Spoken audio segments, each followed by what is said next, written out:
Okay, let's give you guys some practice now. So I'm going to give you a constrained optimization problem. So here you've got a plane. So this is your plane. This is your plane. So this is your plane here. What's the biggest volume that I can have underneath that plane? So this is your x, y. This length is your y. This length is your z. What's the biggest volume that can fit underneath that plane? So press pause and have a go. Okay, so to do this, we are trying to optimize this function here. So let's turn this into a function, and this is our constraint. Turn this into a function by taking away 24. By taking away 24. So this is our constraint. This is our function. We are trying to optimize our volume. So follow the normal procedure. Work out the gradient vector. So the gradient vector of this would be this. The gradient vector of this would be this. And the optimal volume occurs when the two gradient vectors differ by a scalar amount. And if you don't understand why, then track back to some of the early videos. We've done lots of examples on this already. The optimal volume occurs when this is satisfied. So let's put this into here.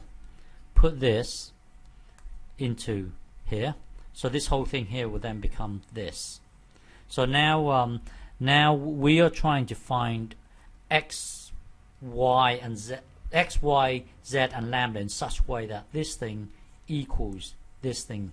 So now just look at, well, these are two vectors. So if you look at the I component, demand that these two to be the same. So demand these two to be the same. Look at the j component. Demand that this thing to be the same as this thing. Demand this thing to be the same as this. Look at the k component. Demand that these two to be the same.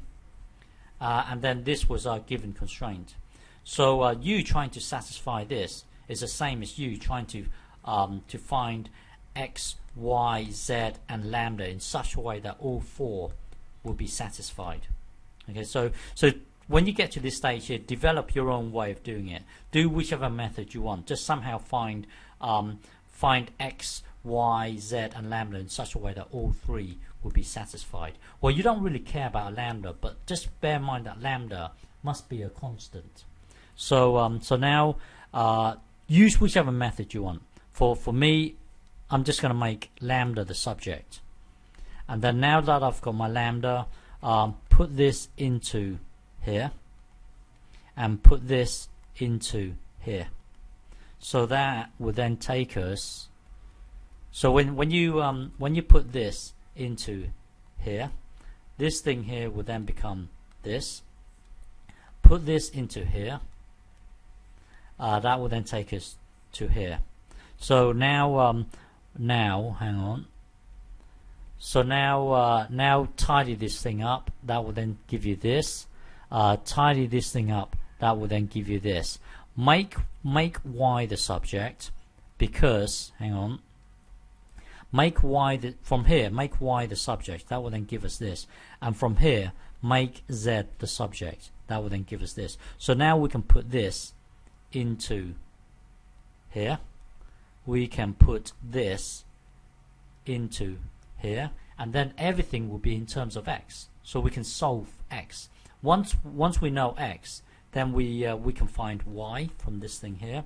Once we know x, we can then find z. So let's start again here. We are currently here. So make y the subject. So that will then give us this thing. Make z the subject. That will then give us this thing. Put this into here. Put this into here. This whole thing here will then become this. Will then become this. So so blah blah blah. X is 4 over 3. So now that we know x equals 4 over 3, we can put it into here to work out y. We can put it into here to work out z. So z equals this. Y equals this. So now we know all three. So now that we know all three, we can work out the volume. The volume turns out to be this. This is the biggest volume that you can fit underneath that plane. Okay.